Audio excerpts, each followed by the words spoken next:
Então, boa noite, pessoal. Vamos para a nossa aula 4 do Introdução à Programação Ladder. E hoje a gente vai falar sobre os princípios básicos de funcionamento do ladder, das bobinas set e reset, e também a utilização de entradas e saídas. Então vamos lá. Deixa eu só voltar aqui. Aí. Então, o que é o ladder? O ladder ele é uma linguagem gráfica, né? A gente já vinha falando disso aqui, então isso aqui não é novidade. Deixa eu só pegar as ferramentas de desenho aqui. Ele foi a primeira linguagem desenvolvida para CLP. Ela é baseada na lógica de contatos a relé, mas ela não é igual à lógica de contatos a relé. Ela é um pouquinho diferente, mas ela é baseada. E ela é de fácil implementação, você só arrasta os bloquinhos e programa. Então, um contato aberto na lógica relé em ladder fica dessa maneira, um contato normalmente fechado fica dessa maneira e uma bobina dessa maneira. Existem várias nomenclaturas, mas são todas parecidas, né? Como é que é a estrutura? Então, algumas definições importantes antes da gente seguir para a programação é que nós temos hangs e linhas, né? Hang é todo efeito que tem ação numa única saída. Então a gente tem as linhas, que a gente pode colocar vários contatos, mas é considerado hang se tiver efeito somente em uma única saída aqui, que é uma bobina de saída ou uma bobina de memória. Depois a gente vai ver o que são as memórias nas próximas aulas. E nós temos as colunas, onde a gente coloca os contatos, né? Então aqui a gente tem um CLP click 2 da VEG. Então olha como é que fica esse esquema de ligação. Nós temos aqui 3 entradas e uma saída a relé aqui conectada. Ou seja, a saída física Q1 ela é representada por esse contato aqui. E aqui nós temos uma lógica aqui de 3 entradas. Se a gente for olhar, a entrada 1 e a 3 estão em paralelo, ou seja, se eu ligar qualquer uma das duas vai acionar a saída aqui. E se eu acionar a saída 2, vai desligar a saída aqui, conforme essa lógica relé aqui. Deixa eu voltar aqui. Próximo slide, então. Outro conceito importante é o conceito da continuidade lógica. O que é o conceito da continuidade lógica? A continuidade lógica significa que é como um circuito elétrico, né? Se a parte esquerda aqui é considerada o nosso polo positivo e aqui o nosso polo negativo. Num circuito elétrico a gente tem a continuidade da eletricidade, que é que a eletricidade só consegue fluir se ela encontrar um caminho. Aqui a mesma coisa com a nossa lógica. A lógica só vai acontecer se ela conseguir encontrar um caminho da esquerda para a direita. Então, a continuidade ocorre quando existe um caminho fechado que permita a circulação de corrente entre as linhas de energia. Lembrando que essa corrente é uma corrente virtual, ela não existe de verdade, é uma corrente só lógica do nosso CLP. Uma coisa bem importante de ladder é que não é permitido o fluxo reverso de corrente. Isso é um caminho falso em ladder. Enquanto na lógica relé é permitido, só não é permitido na lógica ladder. O caminho falso, então, a corrente flui por uma direção inversa desejada. O programador sempre deve evitar programar que haja caminhos, sempre só haja caminhos diretos. Então vamos olhar aqui um exemplo disso aqui. Esse aqui é um jeito errado de ladder, porque aqui a corrente pode vir aqui e fluir do D, passar para o E e chegar no Y. Ou seja, existem duas maneiras de eu acionar Y, várias maneiras aqui, mas duas que eu quero destacar é que existe essa maneira aqui, que desce por aqui, sobe e depois vem para cá, e essa outra que está destacada em azul. Se a gente for olhar, nessa parte aqui que está em azul, a corrente no contato D flui nesse sentido aqui, enquanto que o caminho que eu destaquei em vermelho flui no outro sentido. Isso significa que a gente tem uma incoerência lógica, que a corrente está fluindo em dois sentidos. E isso no ladder não pode acontecer. Então, como é que eu refaço? Deixa eu apagar aqui as linhas, acho que é só isso. Como é que eu refaço esse programa para que ele passe a funcionar? Então, no ladder a gente pode fazer o seguinte. Quais são as condições para y acionar?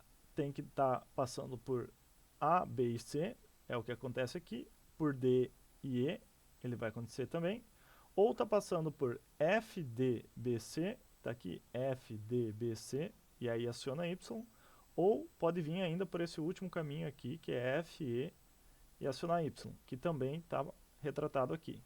Dessa maneira, a corrente sempre vai ter caminhos só em caminhos diretos, ela nunca vai conseguir passar no sentido contrário.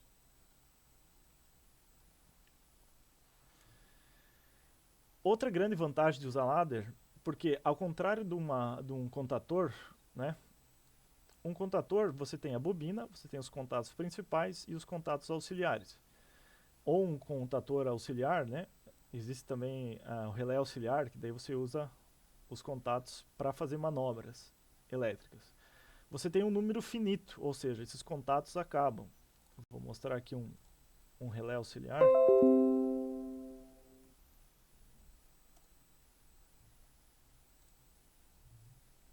Contator auxiliar. Aí, ó. Então, um contator auxiliar, você tem aqui, por exemplo, nesse aqui, nós temos aqui 4 caminhos para ser utilizado e a bobina que energiza esse contator. Já na lógica ladder, você pode ter infinitos contatos. É como se uma bobina, um contator, pudesse ter infinitos contatos. Ou seja, você pode repetir quantos contatos você precisar para escrever a tua lógica de uma mesma bobina. Então, aqui a gente tem um exemplo, né?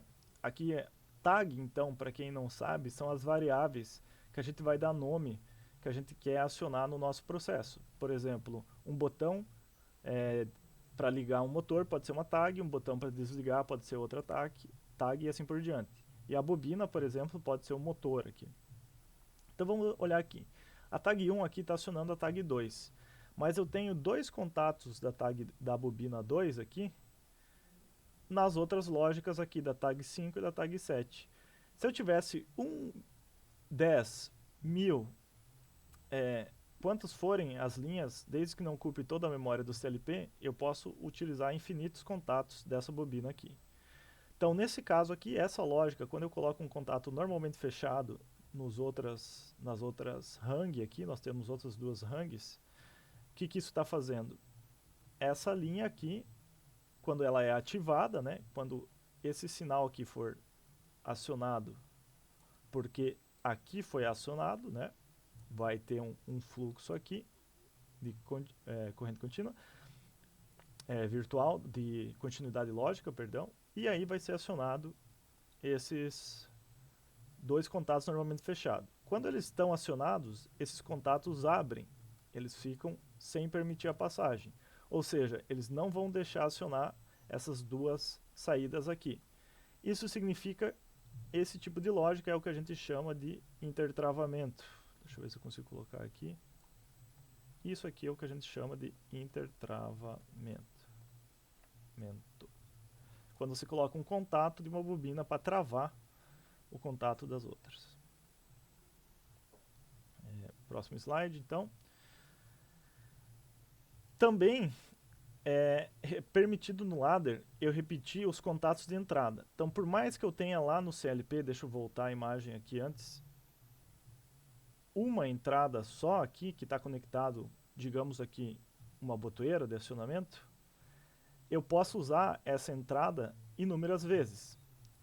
Então, isso é outra grande vantagem de usar o ladder, que eu posso usar esse contato aqui dessa entrada várias vezes para escrever a minha lógica, mesmo sendo uma entrada física só. Nesse exemplo, então, aqui a gente tem uma botoeira conectado na entrada I2 do CLP e eu tenho 3 vezes o contato de I2 sendo acionado. Ou seja, quando eu apertar esse botão, vai fechar o caminho aqui, né? vai fechar o caminho aqui, e aqui vai abrir esse caminho, né, porque é um contato normalmente fechado. Então é isso que nós temos vantagem de utilizar também contatos de entrada quantas vezes forem necessário. A única coisa que não é permitida repetir no ladder é as bobinas de saída. Na verdade, tem CLPs que até deixam permitir, só que isso não é uma boa prática. Por que não é uma boa prática? Porque isso pode causar uma inconsistência no problema. Ou seja, já imaginou, eu vou tentar mostrar aqui um exemplo, eu usar um contato aqui para acionar uma saída, e é a saída Q1 aqui. E aqui eu uso um contato da entrada 1, que vai ligar Q1. E aí eu uso agora outra entrada, vamos chamar de I2. Meu Deus, como é difícil desenhar com o mouse. Para acionar também Q1. Né? Ou seja, quando que vai acionar? Para desligar Q1, aliás, deixa eu colocar aqui, o contato fechado. O que vai acontecer aqui se eu apertar os dois ao mesmo tempo? I1 vai tentar acionar a saída Q1 e I2 vai tentar desligar a saída Q1. Isso é uma inconsistência. O CLP ele tem que fazer uma das duas ações. Nos CLPs que deixam fazer isso, é sempre a última ação que foi programada. Então você matou essa ação de cima aqui, porque agora ele só obedece à última que foi programada. Né?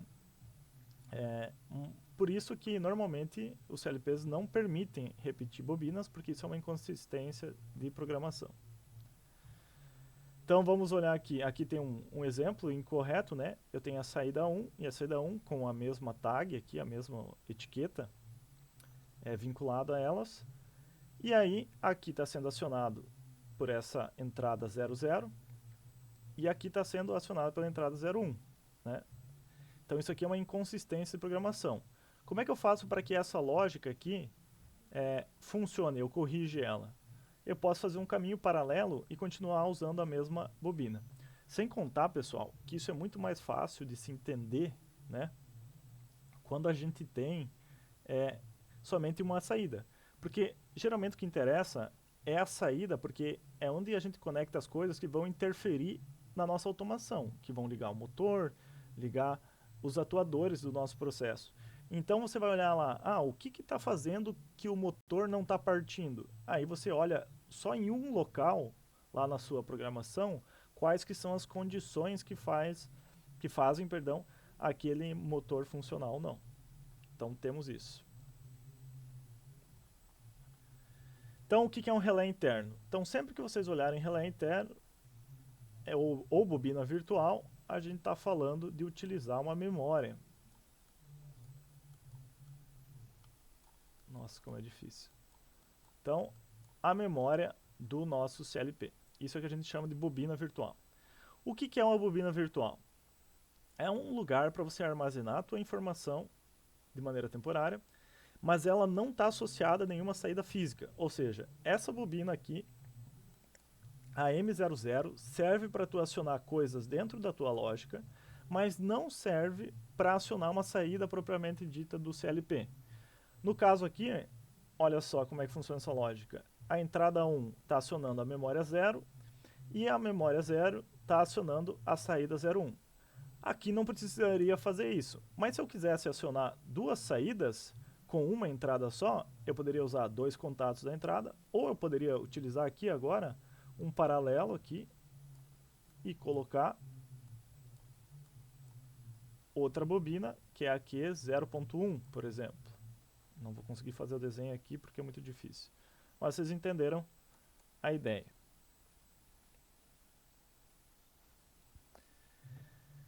Então, endereçamento. Endereçamento também é importante porque cada instrução de entrada ou saída é associado a um endereço na memória do CLP que indica aonde o CLP deve checar se aquela entrada ou saída está acionada ou não. Cada fabricante tem uma forma diferente de endereçar a memória, tá? Por exemplo, na Siemens, deixa eu fazer aqui uma caixinha de texto. na Siemens, as memórias de entrada começam, por exemplo, no i 0.0 e vão até o i 0.7. Quando eu quero usar outra memória, ou seja, ela tem 8 valores, de 0 até 7, aí ela aumenta, ela já vai para... O próximo endereço de memória já vai para i 1.0, ou seja, e aí vai de 1.0 até 1.7. E aí, se eu tiver mais entradas ainda, né, vai ir de 1.1, de 2.0 a 2.7 e assim por diante. A mesma coisa na Siemens é com memórias, tá bom? Então, lá, com as saídas é o mesmo esquema. Eu tenho a saída que começa em Q 0.0, vai até Q 0.7, e se tu quer usar uma saída depois dessa, que 0.7, aí tu já tem que começar a contar de novo em Q 1.0 e aí por diante, né? Já na Schneider, só para vocês saberem, não é assim. Na Schneider, as tuas entradas são uma atrás da outra, ou seja, eu começo na entrada i 0.0, a próxima vou até 0 e 0.1, 0.2, posso ir até 0.7, mas a próxima não é 1.7. A Schneider aceita ainda i 0.8. Se não me engano, ela vai até i 0.16 e daí começa a contar a outra. Depende também do modelo do CLP. Então, guardem isso. Cada fabricante tem um jeito diferente de endereçar as suas entradas e saídas. Apesar de ter uma normalização da IEC para tentar utilizar esse padrão da Siemens aqui. Então, o endereçamento é feito por uma palavra. Uma palavra, quando a gente fala num CLP, nada mais é do que 16 bits. Ou seja, 16 quadradinhos que eu posso ter ou 1 ou 0, né? Então, pensem comigo. Para representar se uma saída é positiva ou negativa, por exemplo, está ligada ou está desligada, né? Eu só preciso de 1 bit. Mas eu tenho 1 byte na frente indicando em qual parte do CLP é aquela saída. Já vai ficar mais fácil quando a gente mostrar depois como é que funciona no S7200 as entradas, vendo ele de verdade. Mas então, o endereço funciona dessa maneira aqui. O último número é exatamente a entrada que tu está utilizando. E o número da frente, o 0, é qual bloco de entradas que é. Então, 0 é o primeiro bloco de entradas, 1 é o segundo bloco de entradas, 3 é o terceiro bloco de entradas, e aí por diante.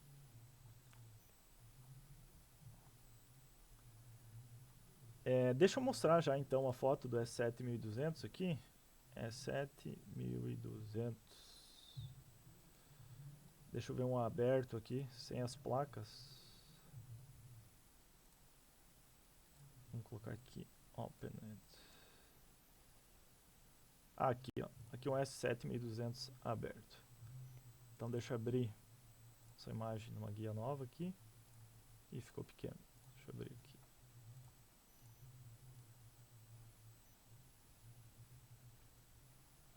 Então vamos esperar carregar um pouco. Tá aí, ó. Quando você abre, nossa, tá ruim de ver essa imagem. Mas se vocês olharem aqui, deixa eu ver se tem uma imagem um pouquinho melhor. Essa aqui. Ó, vou usar a lupa para mostrar para vocês. Olha só. Aqui assim, vou até aumentar um pouco mais. Aqui assim são as entradas, ó. Então aqui é o primeiro pacote de entradas, ó. Ele tem 8 entradas, né? Então, DI, Digital Inputs, né, tem a 0, DI 0.0, 0.1, 0.2, 0.3, 0.4, 0.5, 0.6, 0.7. Se eu comprar um módulo de expansão, já começa em 1.0. Até aqui, acho, deixa eu tirar a lupa aqui. Aqui acho que tem a foto do módulo de expansãozinho do lado aqui. Aqui do lado tem as expansões. Ele já começa em digital 1 ponto alguma coisa, né? Vamos voltar para a aula aqui. Varredura. O que é a varredura do programa? Então, o processador ele está sempre executando um ciclo, né? O que é esse ciclo que o processador faz? Ele lê todos os estados da entrada, armazena essas informações numa tabela e daí avalia o programa. Ele executa cada linha de cada vez, de cima para baixo, da esquerda para a direita. Mesmo que as condições de uma saída de uma hang avaliado afetem as condições de uma hang anteriormente, o processor não vai retornar para reavaliar. Ele só vai fazer isso no próximo ciclo. O que isso quer dizer? Vou mostrar aqui. Ó. O processador, ele avalia assim, ó, ele vai descendo a coluna, vê as condições da entrada, aí ele sobe para a próxima coluna e desce, desce, desce, desce, até chegar na saída. Aí ele vai para a próxima hang aqui, né? Aí ele vê todos os elementos da primeira coluna, sobe e vai avaliando. Ou seja, se essa linha aqui tiver alguma coisa que afeta nessa linha aqui anterior, isso só vai ser reavaliado no próximo ciclo. Vocês já vão ver que isso é bem importante. Então, como é que a varredura do programa acontece da nossa linguagem? É de cima para baixo, da esquerda para a direita. Está aqui escrito. Está aqui, ó, um exemplo bem claro disso aqui. Deixa eu pegar um lápis aqui para a gente tentar entender. Então, aqui a gente tem algumas contatos, o contato 10, o contato 100, o contato 101, o contato 102. E aqui a gente tem as bobinas 100, 101, 102 e 103. Ou seja, deixa eu destacar aqui, essa bobina aqui aciona esse contato. Essa bobina aqui aciona esse contato e essa bobina aqui aciona esse contato. O que isso quer dizer? Que como a varredura é de cima para baixo, né, da esquerda para a direita, ele vai primeiro olhar todos os contatos. Então, esse contato aqui, vamos dizer que todos foram acionados, que é o que está escrito aqui. Ó. Isso aqui significa que os contatos 10, 100, 101, 102, 103 foram acionados aqui, nesse momento aqui. Ó. Eles foram para um nível lógico alto, né? Se isso for acionado, o 100 vai ser acionado, o 101 vai ser acionado no mesmo ciclo, né, na mesma varredura, porque, ora, se esse aqui estava ligado, né, se esse aqui foi ligado, esse aqui está ligado, se esse aqui está ligado porque aquele estava ligado, aquela bobina acionou esse contato aqui, esse aqui vai estar ligado, que vai acionar esse contato, que vai estar ligado, que vai acionar esse contato. Então, no mesmo ciclo, no mesmo scan significa ciclo em inglês, tá, de varredura. Na mesma varredura, todos os contatos vão ser acionados ao mesmo tempo, né? E olha só, nesse instante, o contato 10 foi desacionado. E todos os contatos vão ser desacionados.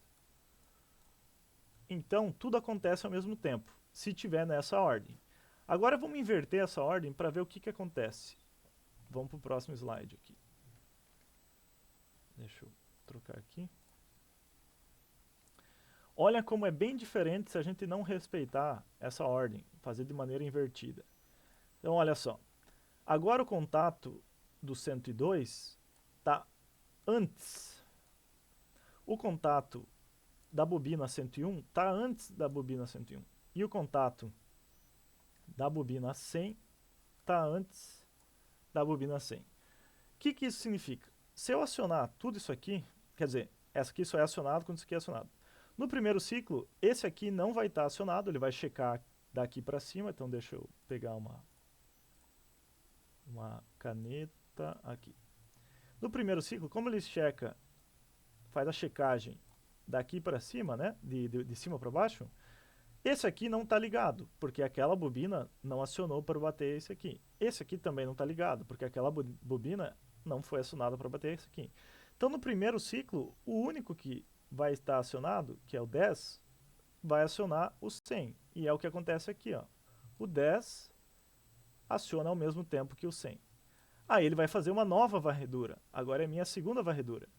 Como o 100 aqui ainda não foi acionado, aqui ainda não foi acionado, né? Aí quando ele chegar aqui, opa, agora o 100 está acionado. Agora eu vou acionar o 101. Então o 101 só vai ser acionado um ciclo depois. Agora ele vai fazer uma nova varredura. E daí sim o 101 vai estar acionado, que daí vai acionar o 102. Então o 102 só vai ser acionado na próxima varredura. E o 103 é o último que vai ser acionado. Então vai demorar 4 ciclos, vejam, até que as bobinas sejam acionadas. Por quê? Porque os contatos dessa bobina ficaram antes e não posteriormente. Então isso tu tem que cuidar na hora que você está programando, né? O comportamento do acionamento das saídas, ele é dependente da posição que você coloca na lógica ladder, o contato que aciona essa saída, né?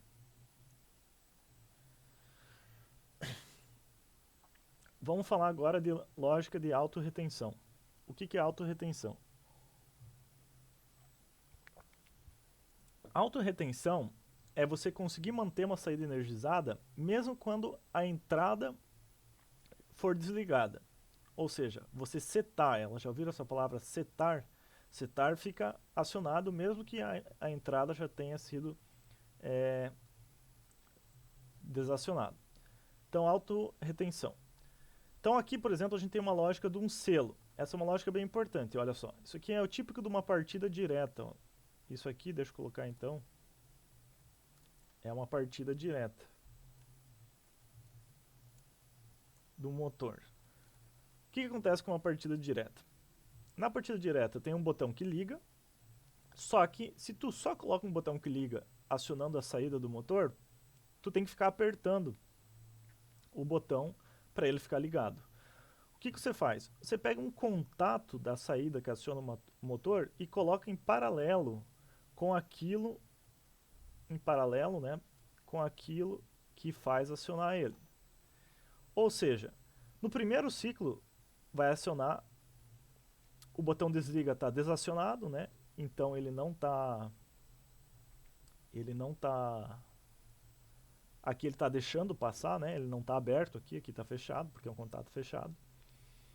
Então a energia no primeiro ciclo ela vai alimentar aqui, certo? E aí vai deixar acionado a nossa bobina. Como a bobina é acionada, agora isso aqui fica acionado. No segundo ciclo, agora a energia flui por aqui. Eu não preciso mais apertar o botão de liga. Certo, mas eu não preciso utilizar um selo, isso aqui é o que a gente chama de selo, se a gente quiser deixar isso acionado. No CLP, existem as instruções de set e reset, né? Então olha só que interessante. O A, ele vai ativar a saída, mesmo que você solte o botão. Então aqui você pode dar um pulso e aqui vai ficar acionado.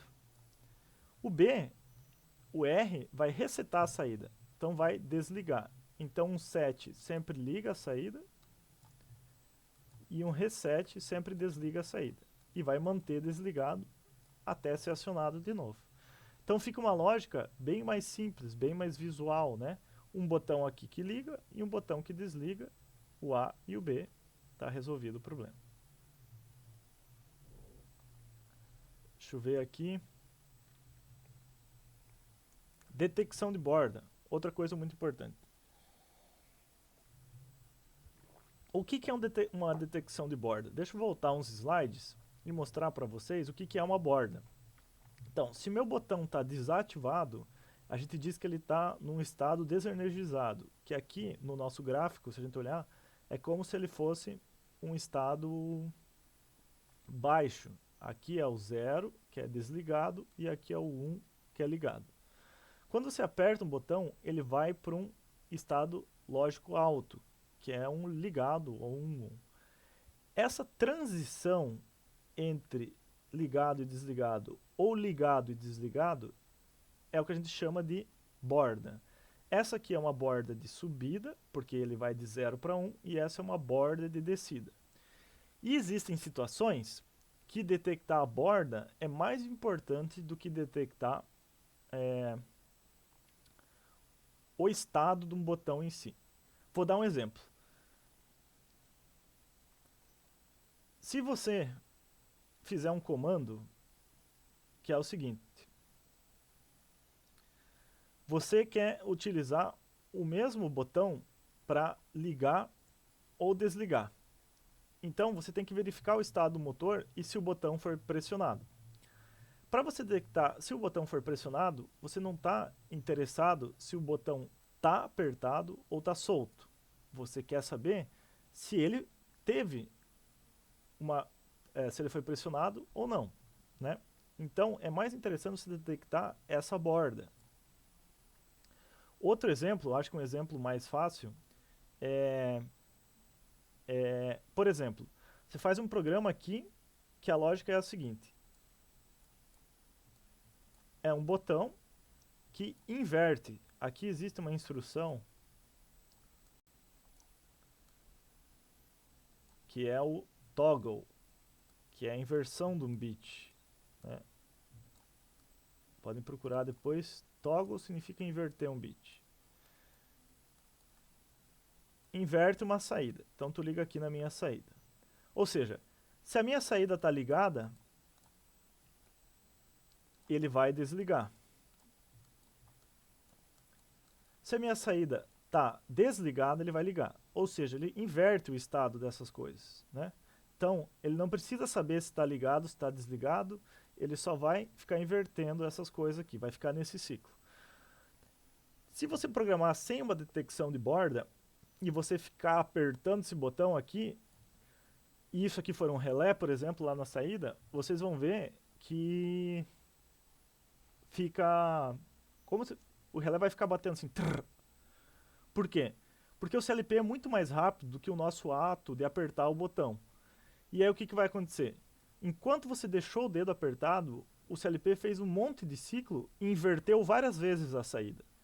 Ou seja, tu detectou várias vezes a entrada como alta, ele interpretou, se aqui está alto, eu vou inverter. E daí, como ele fez um monte de ciclo, ele inverteu várias vezes durante os ciclos dele. Agora, se tu muda isso aqui para uma detecção de borda, né? Por exemplo, detecção de bordas de subida é uma borda positiva, é um contato com um Pzinho assim. O que, que acontece? Você pode ficar segurando o botão apertado, que ele só vai detectar a primeira vez que subiu a tua entrada. E aí não vai ficar mais comutando isso aqui como era antes. É um pouco difícil de entender agora, mas é para isso que serve a detecção de borda. Então, como eu falei, borda de subida é quando ocorre uma transição de 0 para 1, e borda de descida é quando ocorre uma transição de 1 para 0 na variável. Então está aqui a borda de subida e a borda de descida.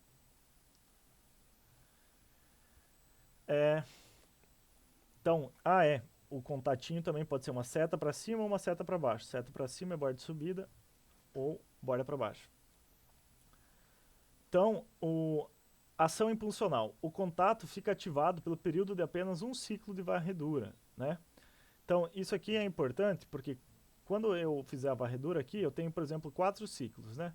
Se eu apertar, ele só fica acionado um ciclo aqui. Então, minha saída só vai ser acionada uma vez também. É aquilo que eu falei. Imagine que você tem alguma coisa que acione um cilindro, que empurre algo para fora da linha, e se você deixar isso aqui alto mais do que um ciclo, né, ele vai ficar mandando aquele sinal, ou vai deixar o cilindro avançado, todos aqueles ciclos, né?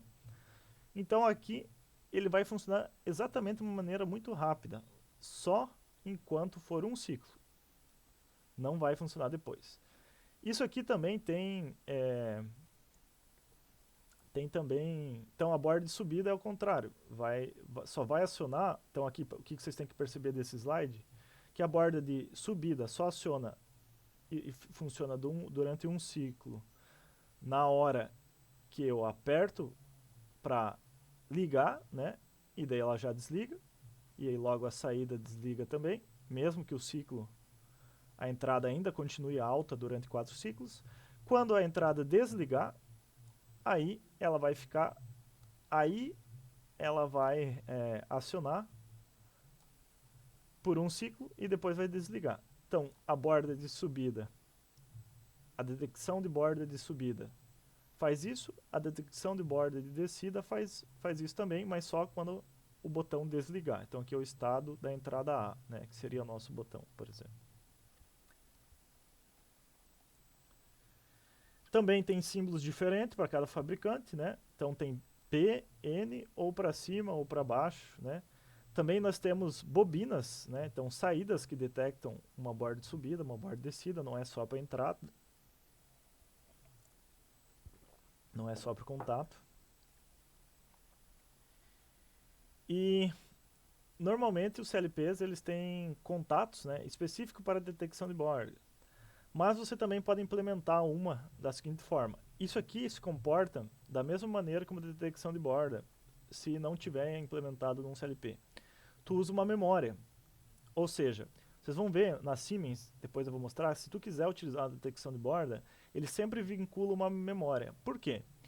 Porque basicamente o que o CLP está fazendo, ele está usando uma memória para salvar qual que era o estado do botão durante um ciclo. Se for o mesmo estado que o estado anterior, ele ignora, né? Então olha só que fácil que é. Usa duas memórias, na verdade. Quando eu aperto um botão aqui, ele vai acionar a memória 1 durante o primeiro ciclo, né? Vai acionar a memória 0 e a memória 0 e vai acionar a memória 1. Se no segundo ciclo a memória 1 perdão, deixa eu desenhar que vai ficar mais fácil. Lembra que é de cima para baixo, da esquerda para a direita? Então, acionei a entrada 0. Aqui ficou acionado, aqui ficou acionado. Aí ele vai verificar aqui. Opa, aqui ainda não está acionado. Então a corrente vai ir para cá e vai acionar a memória 0. Acionou a memória 0, aí ele vai vir para cá na linha de baixo. Vai acionar a memória 1 também. Só que a memória 1 vai desacionar esse caminho aqui. Então, olha só. No próximo ciclo, quando ele chegar aqui, ele vai verificar aqui, opa, a entrada ainda está aberta, mas aqui foi rompido o caminho, então ele não vai continuar acionando. Então ele só vai fazer isso durante uma entrada, durante um ciclo. Então a memória, apesar do botão ficar pressionado durante vários ciclos aqui, a memória 0 é só uma vez. Então é possível implementar essa lógica de detecção de borda dessa maneira. Mas vocês não precisam, porque hoje a maioria dos CLPs já tem isso nativamente. Então aqui um exemplo utilizando a Siemens, né? Nós temos aqui um liga-desliga. Olha só como é que funciona. Apertei, o motor estava desligado, então vai vir para cá, né? E vai vir para cá também. Então ele está verificando daqui e aqui. Aqui vai passar, aqui não vai passar porque o motor ainda não está ligado. Vai setar uma memória auxiliar e aqui não vai acontecer nada porque vai resetar. Essa memória auxiliar que vai ligar o motor. Opa, agora o motor está ligado. No próximo ciclo, isso aqui vai estar aberto porque o motor foi ligado e isso aqui vai estar fechado. Ou seja, no próximo ciclo, o nosso botão aqui vai vir aqui, eu aperto de novo, né? Vai dar um novo pulso, lá ficou salvo, agora ele só tem esse caminho para vir, que é reiniciar. Então isso aqui é ligar um motor com o botão pulso liga-desliga.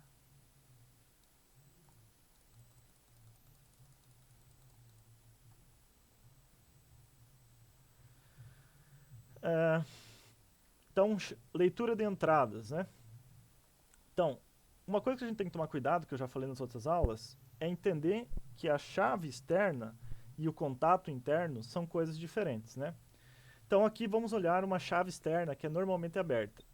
Se eu fechar a chave, vai começar a passar energia. O meu contato aberto vai verificar se isso aqui foi ligado. Ah, no próximo ciclo foi ligado. E aí vai deixar passar energia por aqui. Tu vê que fica azul aqui, significa que está energizado. Deixa eu mudar aqui. Porque ele viu que aqui está passando energia. Ele trocou lá na memória dele de 0 para 1 aqui, e aí ele deixa verificar que tem energia. Então o contato NA ele funciona exatamente verificar se está ligado. Se foi ligado e está passando energia, então o meu contato na lógica ladder vai ser energizado e vai passar energia. Agora uma chave externa NF, a gente tem que tomar cuidado. Por quê? Ela está desligada, né? Com a entrada energizada do CPU, sete o endereço de memória referente à entrada. No entanto, o contato do ladder fica aberto. Então, aqui nós temos uma chave que ela está aberta, uma chave normal aberta, né? E lá dentro ele está positivo. Ou seja, o contato NF, enquanto aqui estiver desligado, lá dentro está ligado. Está passando a minha lógica. No momento que eu ligo aqui, ele altera isso aqui para 1, e isso aqui alterando para 1 vai estar desligado. Agora não consegue mais passar energia para lá. Isso aqui se comporta como um contato aberto. Ou seja, lembram da nossa última aula lá? Quando você usa uma chave externa NF, deixa eu ver se tem aqui um exemplo com uma NF. Aqui. Lá fora NF, significa que quando tu aperta aqui uma chave NF, aqui é um fim de curso, né? Isso aqui vai abrir. Ou seja, antes de tu apertar, estava passando energia aqui. Então, dentro do programa do CLP, tem que ser NA. Porque a lógica, isso aqui vai estar acionado, vai estar passando aqui.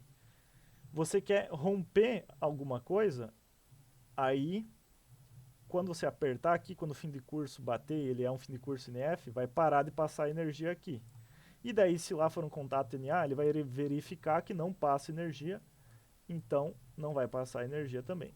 Você só vai utilizar um contato NF aqui dentro quando você quiser inverter a lógica do que você tem lá fora.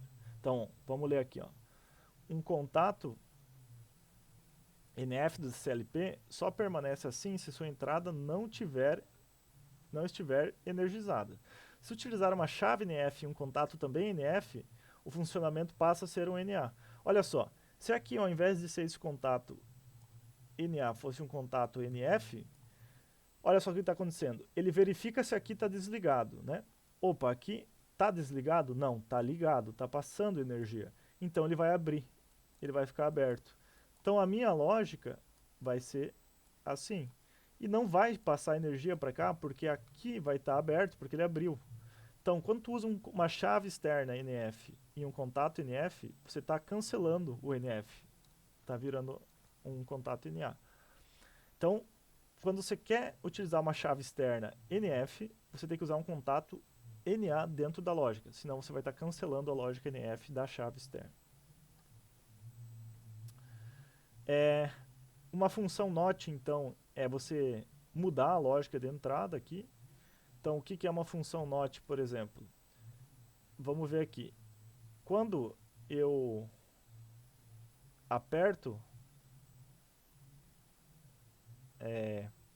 quando eu uso uma chave NF aqui, olha só. Esqueça esse circuito, tá?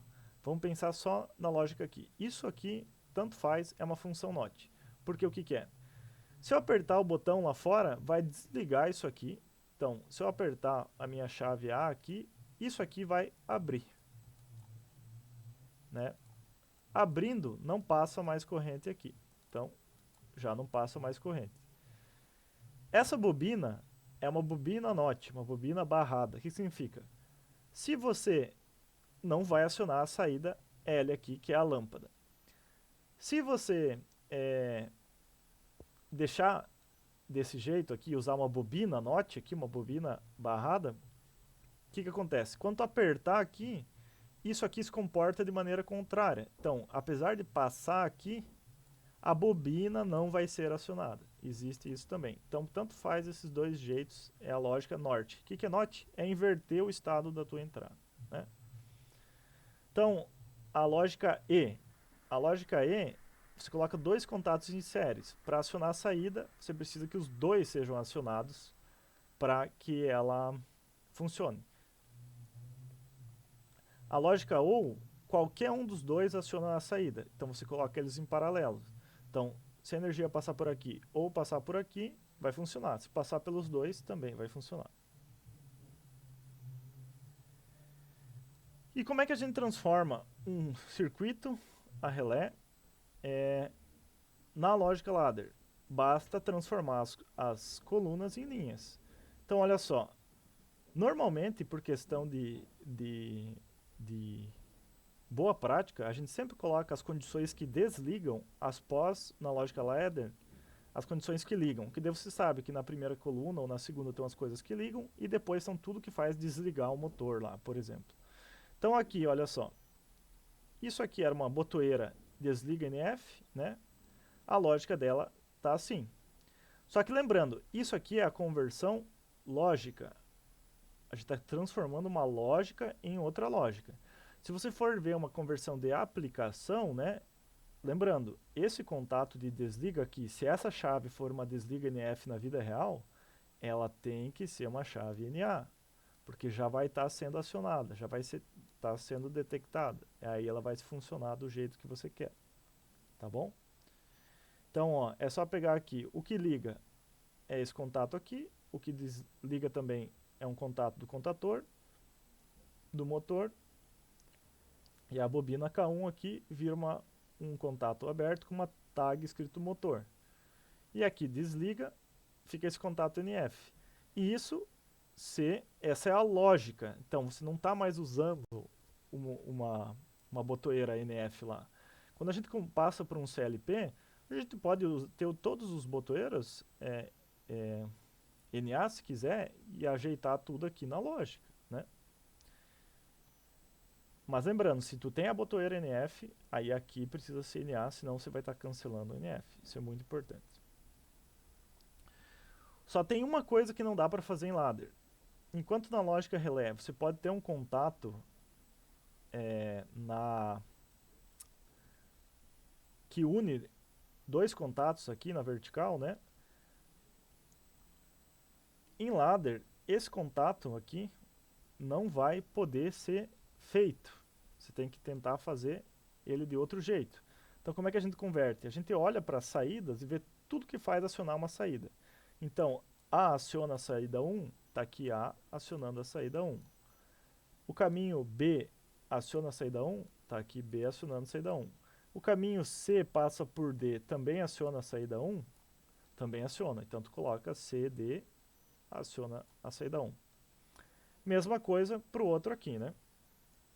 Então, deixa eu mostrar no outro caso aqui. C aciona a saída 2? Aciona. B aciona a saída... BD aciona a saída K2? Aciona. BD está aqui por baixo. AD aciona a saída K2? Aciona.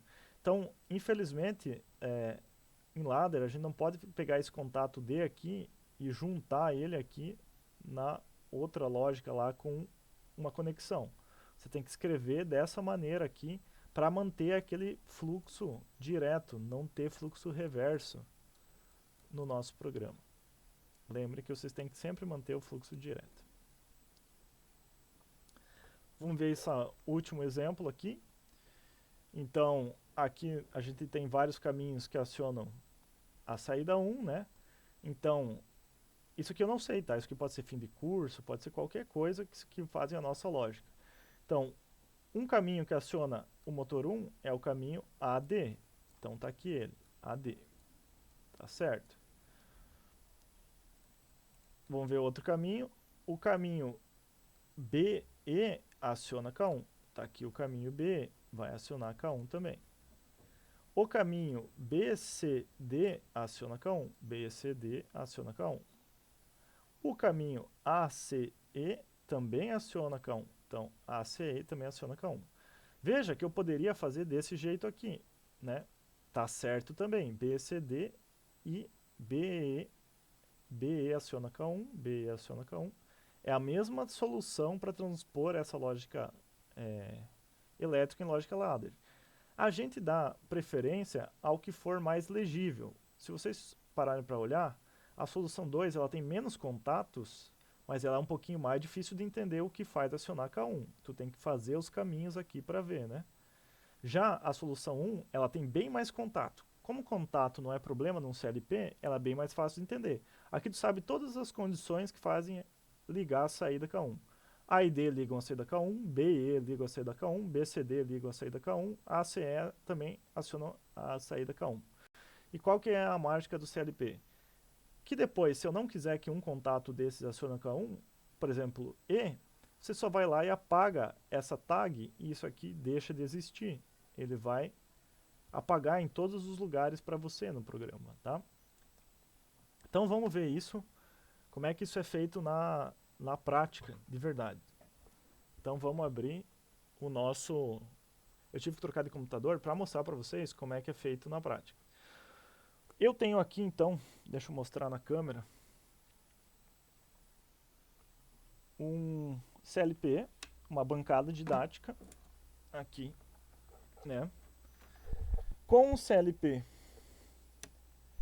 da Siemens, um S7200, com, não sei se dá para ver na câmera, deixa eu conferir aqui na chamada.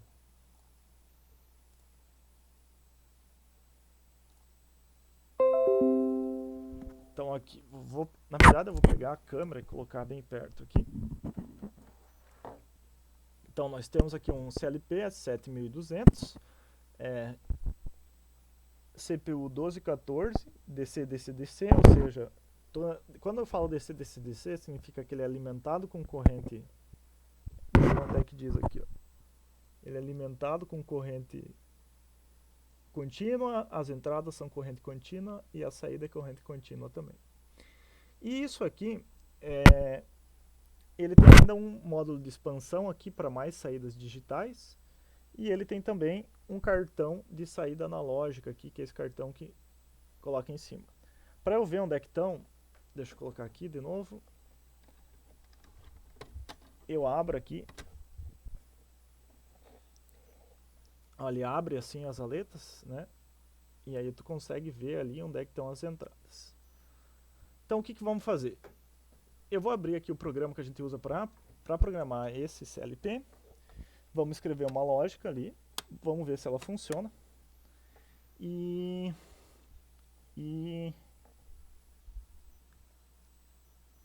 vou mostrar para vocês como é que é isso na prática, né? Então vamos lá. Então deixa eu compartilhar minha tela de novo aqui.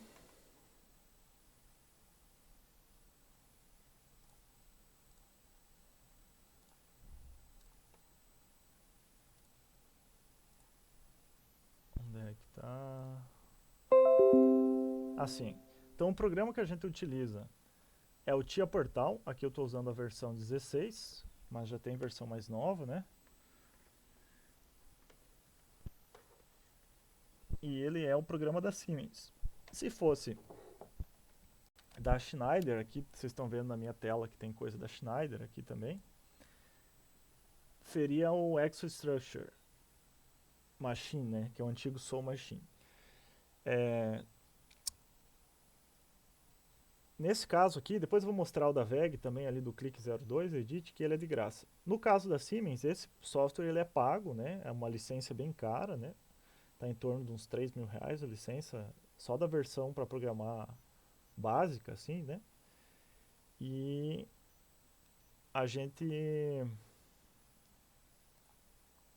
Então, é só mais para caráter de mostrar para vocês como é que ele funciona. Ele é todo em inglês, então a gente vem aqui em criar um novo projeto, dar um nome para o projeto, vou criar aqui.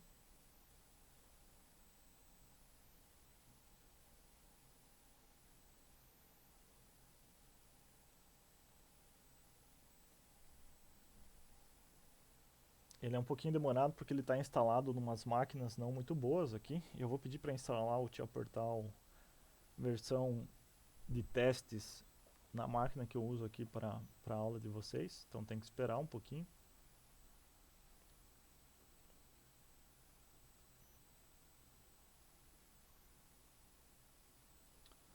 Então vamos lá. A primeira coisa que você tem que fazer é dizer qual que é os dispositivos que você está utilizando. Eu vou usar a função da Siemens, que é de detectar os dispositivos em rede, que é muito mais fácil. Estamos aqui em adicionar um novo dispositivo. Tá lentinho o programa. É que tá muita coisa acontecendo ao mesmo tempo aí no computador. Então eu vou vir aqui, eu sei que é um controlador, ele é um S7-1200, e aí eu coloco aqui que é uma CPU que eu não sei, não especificada. Aí eu vou adicionar, e vou usar uma função, como eu tenho ele conectado aqui na bancada, eu vou detectar, a Siemens tem essa função de detectar qual CLP que é, e todos os módulos de expansão que já vem conectado nele. Vamos ter que só ter um pouquinho de paciência aqui, porque tá bem lento.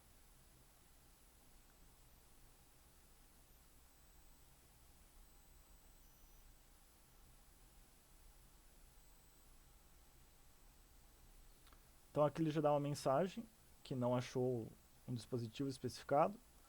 Quando a gente vê essa tela aqui, tem um monte de coisa. Eu vou usar a lupa aqui para ficar mais fácil de vocês verem aqui.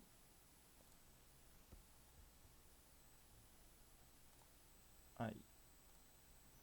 Então eu vou vir aqui em detectar. Isso, claro, se você sabe qual CLP você está trabalhando, você pode ir lá no catálogo e especificar.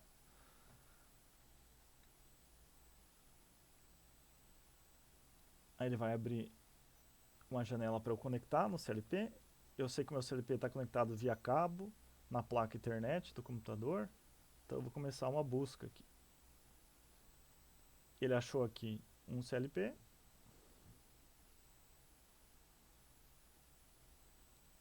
Então eu clico aqui e clico Detect.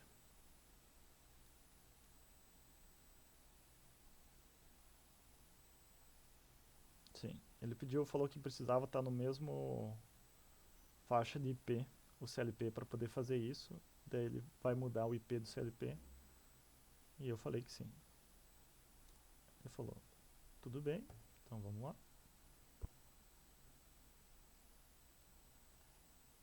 Esperar um pouco. Então o programa ele tem um monte de recursos, mas quando der certo, isso aqui vai deixar de ser uma caixinha em branco aqui e vai virar um CLP igualzinho que a gente tem. Aí. Então é isso que eu te falei. Então aqui nós temos o módulo de expansão. Está aqui até o código do módulo. Tem 8 entradas de 24 volts e 8 saídas. Então ele tem 8 entradas e 8 saídas a mais aqui.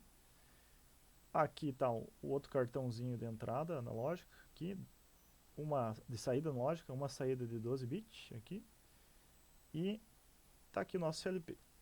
Feito isso, eu tenho que colocar as tags. Então eu vou criar aqui tags genéricas. Eu vou aqui em PLC tag.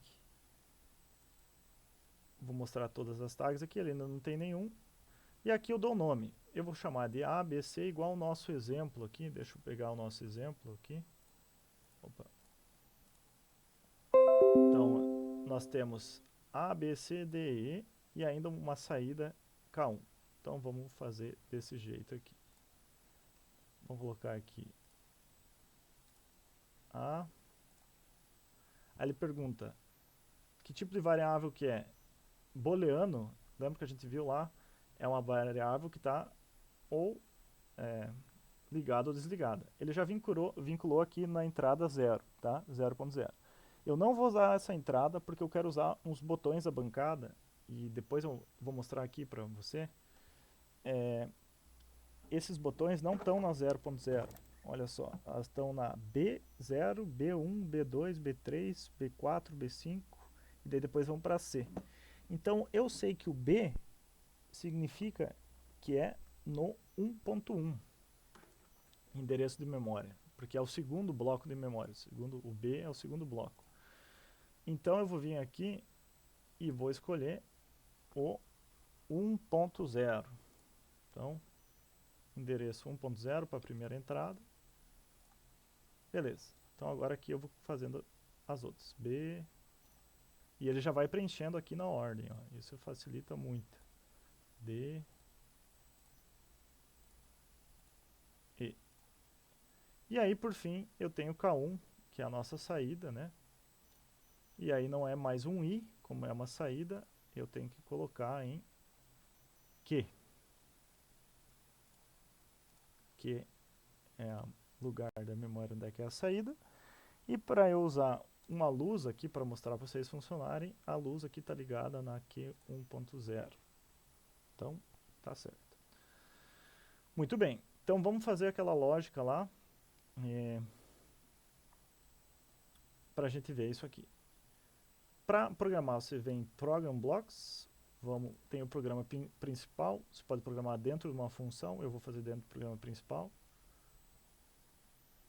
Nossa, esse computadorzinho aqui está sofrendo. Muito bem.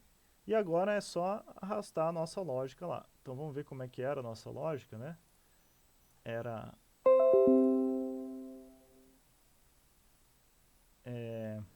AD, BE, BCD e ACE, né? Então vamos fazer essa lógica aí. AD, BE, BCD e ACE. Então vamos lá. BCD e ACE. Beleza. Já esqueci como é que tá o cérebro do cara. AD, BE. Então vamos colocar aí.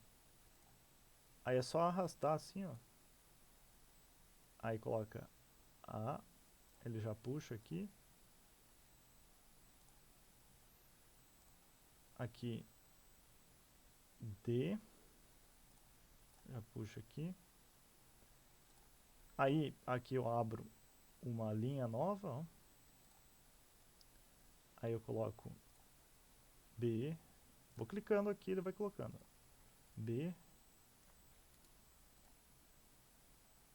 E. Opa, aqui ele ainda ficou no mesmo. B. E. Aqui eu esqueci de colocar uma saída, né? Aqui é a nossa saída K1. Ele já puxa ali. E aqui, se eu quero voltar lá agora, eu venho aqui e clico para voltar. Ele já volta. Então, ADBE. E o próximo, ADBE, BCD, ACE.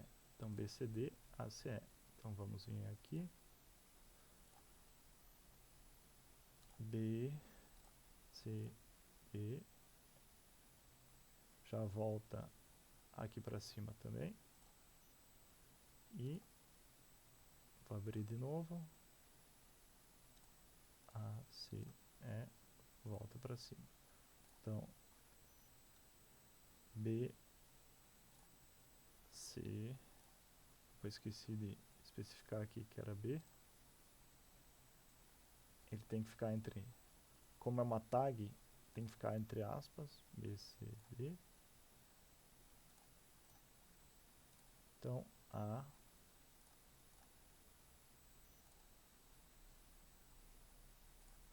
C,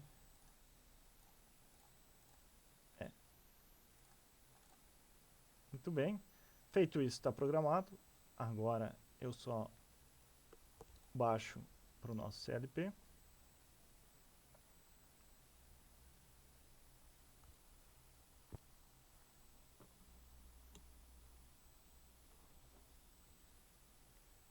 Aí é o mesmo esquema. Procuro o meu CLP que está na rede. Achou. Escolho ele e load que é carregar.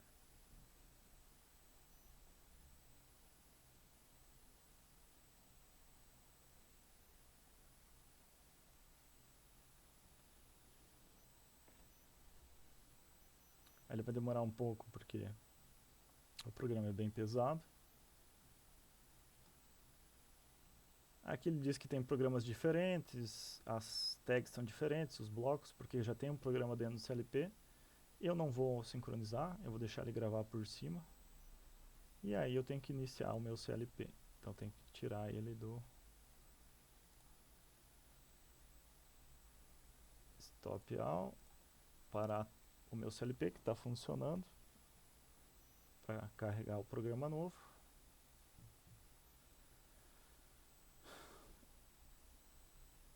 Espera um pouco e a última ação é iniciar o meu CLP. Isso aí, aí termina.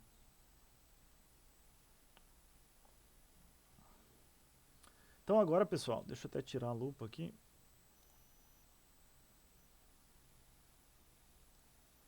O programa, ele já está executando dentro do CLP. Eu posso vir aqui e monitorar ele, ó, e eu consigo ver como é que funcionam as lógicas aqui. Então aqui. Então vou tentar mostrar para vocês na câmera aqui o que eu estou fazendo. Deixa eu abrir a chamada aqui. Então, aqui são as minhas entradas lá. Então, A, B, C, D, E.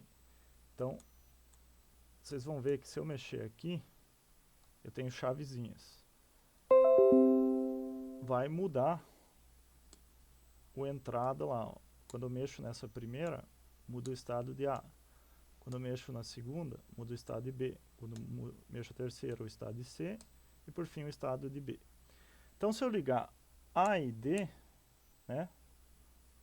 Opa, A e D, D é essa aqui. A minha saída, não, essa é a E. A e D é estas duas. Isso, a saída liga. Então, vocês conseguem ver no programa o caminho que ligou. E aí a saída ligou. Se eu ligar B e E também tem que ligar. Tá aí. Se eu ligar B, C e D, B, C e D também tem que ligar. A mesma saída. E por fim, A, C e E também tem que ligar. Isso aí. Então, por que isso aqui é uma vantagem do CLP? Ah, não tenho mais a condição da tag E. Eu posso vir aqui simplesmente, então deixa eu ficar offline aqui. Apagar essa tag E. Venho aqui na minha lista de tags. E digo, não quero mais essa condição E. Então eu vou deletar ela. Se você voltar para o programa aqui, a tag E, ela está com erro. Ela não existe mais. Então é só você apagar ela e pronto. Só programar o CLP de novo e está funcionando. Então isso torna muito mais prático e flexível você programar as coisas. A única coisa que eu queria fazer antes de encerrar aqui é mostrar a lógica da retenção de pulso. Fazer ligar e desligar com o mesmo detecção de borda. Aqui com o mesmo botão, né? Então vamos fazer essas tags aqui. Liga, liga-desliga, o motor e uma auxiliar. Então vamos vir aqui no Tia Portal.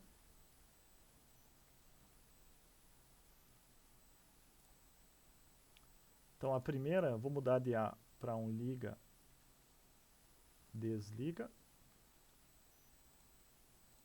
A segunda vai ser uma motor, pode ser. Ah não, motor é uma saída. Liga, desliga. Auxiliar 1. Vocês já vão entender porque eu preciso de duas auxiliar. Auxiliar 2. E o motor. Olha só que interessante no programa aqui. Esse auxiliar 1 e auxiliar 2 são M, não são I. M é aquela bobina virtual, é aquela memória auxiliar. Então eu tenho que colocar aqui, que é uma memória. Então eu vou mudar aqui o operador, vai ser M. Aí pode ser qualquer memória. Posso colocar aqui a memória 1.1, tanto faz, mas a primeira memória do meu CLP é a memória 0.0. Na prática a gente não usa memórias diretas, a gente usa tabelas de referência, mas não vou falar disso agora, né?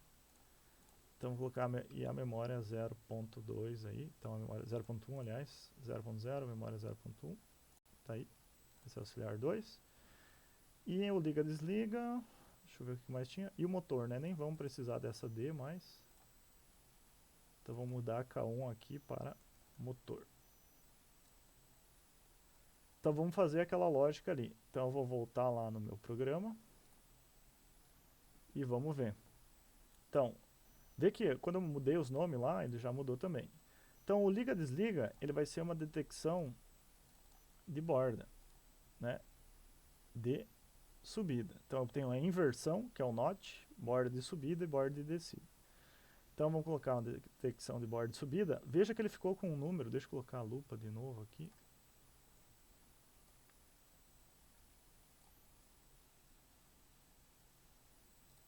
Veja que ele ficou aqui com esse vermelhinho. Para detectar uma borda, essa função existir, você precisa vincular uma memória auxiliar. Então aqui eu vou colocar auxiliar 1. Ó. E aí ele vai funcionar. Então lembra que eu mostrei lá no slide que você podia fazer a detecção de borda? Aqui ele faz para ti, mas ele pede para vincular uma memória. Se você for fazer, você tem que usar uma memória de qualquer jeito, né? Liga, desliga. Aí vamos ver qual que era a lógica lá. Aí o motor na auxiliar 2 a negativa e quando liga o motor no set e no reset. Então, beleza. Opa. Aqui. Então aqui vai ser o motor. Eu vou apagar aqui. Ele vai achar o motor. Vai ser o negativo. O normalmente fechado, né? E aqui vai ser o motor, mas vai ser uma bobina que fica retida, 7, né? Aí, ou vai ser um auxiliar, acho que era um auxiliar, né? O auxiliar, vai ser uma memória auxiliar. É a memória que vai acionar o motor, isso aí. Então aqui vai ser a memória auxiliar 2.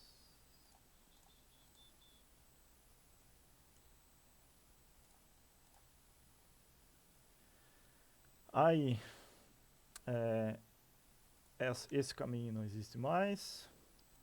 O que vai acontecer aqui, que aqui vai ter um caminho, esse caminho não existe mais também. O caminho que vai derivar é daqui.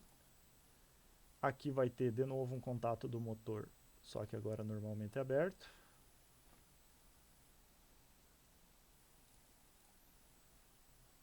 E vai resetar a memória. Então a gente vai colocar aqui a memória auxiliar 2. Lembra, por que eu tenho que usar essa memória auxiliar 2 aqui? Set e reset eu posso repetir a bobina, porque são funções diferentes. Então são bobinas diferentes, na verdade. Uma bobina de setagem e uma de resetar. Aqui eu posso excluir isso aqui, posso excluir isso aqui, posso excluir isso aqui. Então posso excluir toda essa linha aqui. E aqui só vai precisar de uma bobina de saída, que é o motor efetivamente.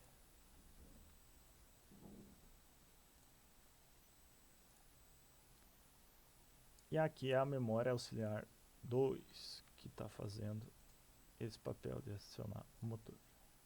Feito, vou programar meu CLP, baixar isso aqui para o CLP.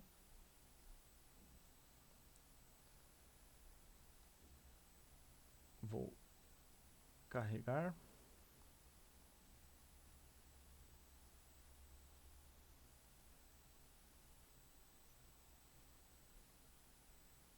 Muito bem, deixa eu tirar a lupa aqui. Agora que está carregado, eu vou verificar. E está desse jeito.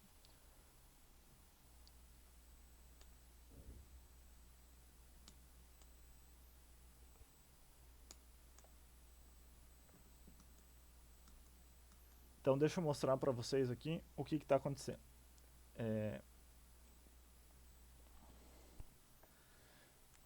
Deixa eu ver aqui se está bom. Então, aqui. Então, olha só. Deixa eu voltar lá para a tela do Tia Portal. Esse botão aqui, se eu coloco ele para baixo, ele fica retido, ele fica preso. Ainda assim, a luz ficou acesa. Se eu reter ele de baixo para novo, ele desliga. Então, usando o mesmo botão para ligar e desligar. Para cima ele só dá um pulso. Ó. Então eu estou utilizando duas coisas. Estou utilizando uma bobina de set reset e uma detecção de pulso para ele não ficar invertendo isso aqui. Vamos ver o que aconteceria se eu tirasse a detecção de pulso. Vamos ver se ainda assim isso aqui vai funcionar. Então vamos mudar ali na nossa lógica a detecção de pulso. Então eu vou pegar e parar aqui, ficar offline. Importante que agora o CLP está programado, não precisa mais do computador conectado, tá? Ele está lá, vai ficar trabalhando quanto tempo for. Vou deixar só o botão normal, um botão de liga aqui, né? Vamos ver o que iria acontecer se eu deixo com contato normalmente aberto, normal aqui. Então vou baixar para o CLP. Vê que eu só fiz uma mudança e ainda assim eu tenho que fazer todo esse processo de novo. Mas é mais rápido, né? Então agora eu conecto. E agora, se vocês olharem, o motor já está ligado. Se eu der um pulso, olha só que interessante. Ele até dá umas piscadinhas. Deixa eu ver se eu consigo mostrar para vocês. Ó, enquanto eu aperto o botão, ele está piscando. A luz ela está tremendo. Então, opa, desliguei o CLP sem querer. Agora ele tem que reiniciar de novo. Ó. Até ele ficar com as luzinhas todas verdes aqui. Ele não já reiniciou. Então olha só.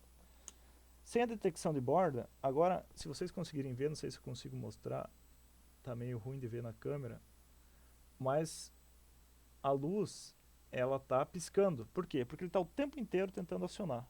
Então, às vezes, se eu for bem rápido, ó, agora ele ficou retido. Então funcionou. Mas se eu demorar um pouquinho mais, ele não sabe muito o que fazer. Ele fica meio perdido. Ó.